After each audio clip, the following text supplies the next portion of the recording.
السلام علیکم مومنین و مومنات۔ انشاءاللہ آج سے سورہ ملک کی تفسیر کا آغاز ہوگا۔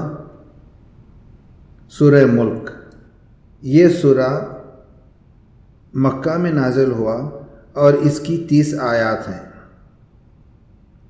سورہ ملک کے مضامین: یہ سورہ جو قرآن مجید کے پارہ 29 کی ابتدا ہے، ان سوروں میں ہے جو مشہور قول کے مطابق سارے کے سارے مکہ میں نازل ہوئے۔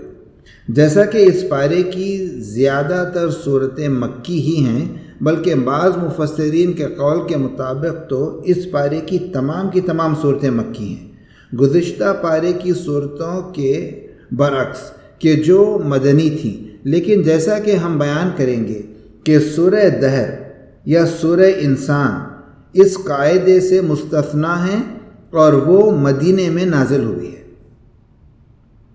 سورہ ملک، جس کا دوسرا نام منجیہ نجات دینے والی اور تیسرا نام واقعہ یا مانعہ ہے، کیونکہ وہ اپنے تلاوت کرنے والے کو عذاب الہی یا عذاب قبر سے محفوظ رکھتی ہے۔ قرآن کی بہت ہی بافضیلت صورتوں میں سے ہے۔ اس میں بہت سے مسائل پیش ہوئے ہیں جو زیادہ تر 3 محوروں کے گرد گردش کرتے ہیں۔ 1. مبدأ: خدا کی صفات خلقت کا شگفت انگیز نظام، خصوصاً آسمانوں اور ستاروں کی خلقت، زمین کی خلقت اور اس کی نعمتیں، اور اسی طرح پرندوں کی خلقت، جاری ہونے والے پانی، نیز کان، آنکھ، آلات شناخت کی خلقت کے بارے میں بحث ہے۔ 2. معاد و قیامت: دوزخ کا عذاب اور دوزخیوں کے ساتھ عذاب کے فرشتوں کی گفتگو اور اسی قسم کے امور سے متعلق مباحث۔ 3. کافروں اور ظالموں کو دنیا و آخرت کے انواع و اقسام کے عذابوں سے انذار و تحدید۔ بعض کے قول کے مطابق تمام سورہ کا محور اصلی وہی خدا کی مالکیت و حاکمیت ہے جو پہلی آیت میں آئی ہے۔ اس سورہ کی تلاوت کی فضیلت: اس سورہ کی فضیلت میں پیغمبر صلی اللہ علیہ وآلہ وسلم اور ائمہ اہل بیت سے بہت سی روایات نقل ہوئی ہیں۔ من جملہ ان کے ایک حدیث میں پیغمبر اکرم صلی اللہ علیہ وآلہ وسلم سے آیا ہے، جو شخص سورہ تبارک کو پڑھے تو ایسا ہے جیسا کہ اس نے شب قدر بیدار رہ کر عبادت میں بسر کی ہو۔ ایک اور حدیث میں آن حضرت صلی اللہ علیہ وآلہ وسلم سے آیا ہے، میں دوست رکھتا ہوں کہ سورہ تبارک تمام مومنین کے دل میں ثبت ہو جائے۔ ایک حدیث میں امام محمد ابن علی الباقر علیہ السلام سے آیا ہے کہ آپ نے فرمایا، سورہ ملک سورہ مانعہ ہے، یعنی عذاب قبر سے بچاتی ہے، اور تورات میں اسی نام کے ساتھ لکھی ہوئی ہے۔ جو شخص اس کو رات کے وقت پڑھے تو اس نے بہت کچھ پڑھا اور خوب پڑھا، وہ غافلین میں شمار نہیں ہوگا۔ اس سلسلے میں احادیث بہت زیادہ ہیں، البتہ یہ سب عظیم آثار فکر و عمل کے بغیر پڑھنے سے مربوط نہیں ہیں، بلکہ ان کا مقصد ایسا پڑھنا ہے جس میں عمل کے لیے ہدایت ہو۔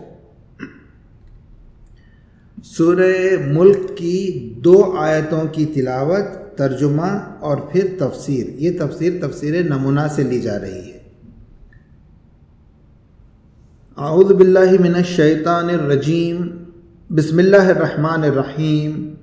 تبارک الذی بیدہ الملک وہو علی کل شیء قدیر، الذی خلق الموت والحیاۃ لیبلوکم ایکم احسن عملا وہو العزیز الغفور۔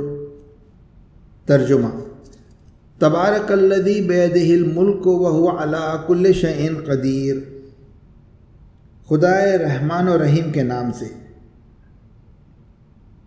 برکتوں والی اور زوال ناپذیر ہے وہ ذات جس کے قبضہ قدرت میں سارے عالم ہستی کی حکومت ہے اور وہ ہر چیز پر قدرت رکھتا ہے۔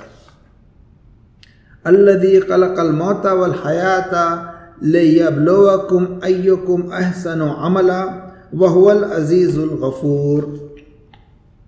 وہی ذات ہے جس نے موت و حیات کو پیدا کیا تاکہ وہ آزمائے کہ تم میں سے بہترین عمل کون کرتا ہے، اور وہ شکست ناپذیر اور بخشنے والا ہے۔ تفسیر: تم عالم ہستی میں کسی قسم کا نقص نہیں دیکھو گے۔ یہ سورہ خدا کی مالکیت و حاکمیت اور اس کی ذات پاک کے دوام و ہمیشگی جیسے اہم مسائل سے شروع ہوتا ہے، جو حقیقت میں اس سورے کے تمام مباحث کی کلید ہے۔ فرماتا ہے، برکتوں والی اور زوال ناپذیر ہے وہ ذات جس کے قبضہ قدرت میں عالم ہستی کی حکومت ہے اور وہ ہر چیز پر قادر ہے۔ تبارک الذی بیدہ الملک وہو علی کل شیء قدیر۔ تبارک برکت کے مادے سے اصل میں برق ہے جو اونٹ کے سینے کے معنی میں ہے۔ جب برق البعیر کہا جاتا ہے تو اس کا مفہوم یہ ہوتا ہے کہ اونٹ نے اپنا سینہ زمین پر رکھ دیا۔ اس کے بعد یہ لفظ دوام، بقا اور زوال ناپذیر کے معنی میں اور ہر اس نعمت کے معنی میں جو پائیداری اور دوام رکھتی ہو بولا جانے لگا۔ پانی کے خزانے کو بھی اس لیے برقہ کہتے ہیں کیونکہ پانی ایک طویل مدت تک اس میں باقی اور محفوظ رہتا ہے۔ اوپر والی آیت میں حقیقت میں خدا کی ذات پاک کے مبارک ہونے کی دلیل بیان کی گئی ہے اور عالم پر اس کی مالکیت و حاکمیت اور ہر چیز پر اس کی قدرت ہے۔ اسی بنا پر وہ زوال ناپذیر اور برکت سے پر وجود ہے۔ بعد والی آیت میں انسان کی موت و حیات کی خلقت جو خدا کی مالکیت و حاکمیت کے شیون میں سے ہے، اس کی طرف اشارہ کرتے ہوئے فرماتا ہے، وہی تو ہے جس نے موت و حیات کو پیدا کیا تاکہ تمہیں آزمائے کہ تم میں سے بہترین عمل کون کرتا ہے۔ الذی خلق الموت والحیات لیبلوکم ایکم احسن عملا۔ موت اگر فنا اور نیستی کے معنی میں ہو تو مخلوق نہیں ہے، کیونکہ خلقت کا تعلق امور وجودی کے ساتھ ہے، لیکن ہم جانتے ہیں کہ موت کی حقیقت ایک جہان سے دوسرے جہان کی طرف انتقال ہے، اور یہ یقیناً ایک وجودی امر ہے جو مخلوق ہو سکتا ہے۔ اگر یہاں موت کا حیات سے پہلے ذکر ہوا تو اس کی وجہ وہ گہری تاثیر ہے جو حسن عمل میں موت کی طرف توجہ سے ہوتی ہے، اس سے قطع نظر کہ موت زندگی سے پہلے بھی تھی۔ خدا کی آزمائش سے مراد، جیسا کہ ہم پہلے بھی بیان کر چکے ہیں، ایک قسم کی تربیت ہے، اس معنی میں کہ وہ انسانوں کو میدان عمل کی طرف کھینچتی ہے تاکہ تجربے اور آزمائش میں پاک و پاکیزہ ہو کر قرب خدا کے لائق ہو۔ قابل توجہ بات یہ ہے کہ آزمائش کا ہدف حسن عمل کو بتایا گیا ہے، نہ کہ کثرت عمل کو۔ یہ اس بات کی دلیل ہے کہ اسلام کیفیت کو اہمیت دیتا ہے، کمیت کو نہیں۔ اہم بات یہ ہے کہ عمل خالص ہو، خدا کے لیے اور مفید جامع ہو، اگرچہ کمیت اور مقدار کے لحاظ سے تھوڑا ہو۔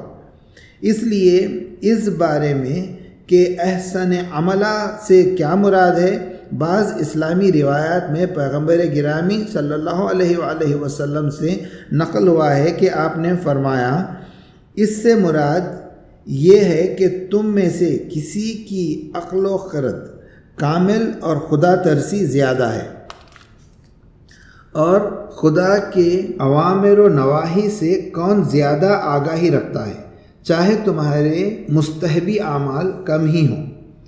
صاف ظاہر ہے کہ کامل عقل کو پاک تر، نیت کو خالص تر اور اجر و پاداش کو زیادہ سے زیادہ کر دیتی ہے۔ ایک حدیث میں امام جعفر صادق علیہ السلام سے آیا ہے، یہ مراد نہیں ہے کہ تم میں سے کون زیادہ عمل کرتا ہے، بلکہ مراد یہ ہے کہ تم میں سے زیادہ صحیح عمل کون کرتا ہے۔ عمل صحیح وہ ہے جس میں خدا پرستی اور پاک نیت ثابت ہو۔ اس کے بعد فرمایا، عمل کو آلودگی سے محفوظ رکھنا جو خود عمل سے زیادہ سخت ہے۔ خالص و صالح عمل وہ ہوتا ہے جس میں تو یہ نہ چاہے کہ خدا کے سوا کوئی اور عمل پر تیری تعریف کرے۔ انسان کی خلقت کے ہدف کے بارے میں ہم سورہ ذاریات کی آیت 52 وما خلقت الجن والانس الا لیعبدون کے ذیل میں ایک تفصیلی بحث کر چکے ہیں۔ وہاں ہدف عبودیت خدا ذکر ہوا ہے اور یہاں حسن عمل کی آزمائش۔ یہ بات واضح ہے کہ آزمائش و امتحان کا مسئلہ عبودیت کے مسئلے سے الگ نہیں ہے، جیسا کہ کمال عقل، خدا ترسی اور نیت خالص، جن کی طرف اوپر والی روایات میں اشارہ ہوا ہے، روح عبودیت ہیں۔ اس طرح یہ دنیا تمام انسانوں کے لیے ایک عظیم آزمائش کا میدان ہے۔ آزمائش کا ذریعہ موت و حیات ہے اور اس عظیم آزمائش کا ہدف حسن عمل تک پہنچتا ہے، جس کا مفہوم تکامل معرفت، اخلاص نیت اور ہر کار خیر کو انجام دیتا ہے۔ اگر ہم یہ دیکھتے ہیں کہ بعض مفسرین نے یہاں احسن عملہ کی تفسیر موت کو یاد کرنے یا موت کے لیے آمادہ ہونے اور اسی قسم کے امور کی طرف ہے، تو وہ حقیقت میں اس معنی کلی کے مصادیق میں سے ہے۔ چونکہ اس عظیم آزمائش کے میدان میں انسان بہت سی لغزشوں میں گرفتار ہو جاتا ہے، یہ لغزشیں اسے مایوس نہ کر دیں اور اس کی صحیح و کوشش سے اسے باز نہ رکھیں۔ لہذا آیت کے آخر میں بندوں کو مدد اور بخشش کا وعدہ دیتے ہوئے کہتا ہے، اور وہ شکست ناپذیر اور بخشنے والا ہے، وَهُوَ الْعَزِيزُ الْغَفُورُ۔ صدق اللہ العلی العظیم۔ انشاءاللہ آئندہ کل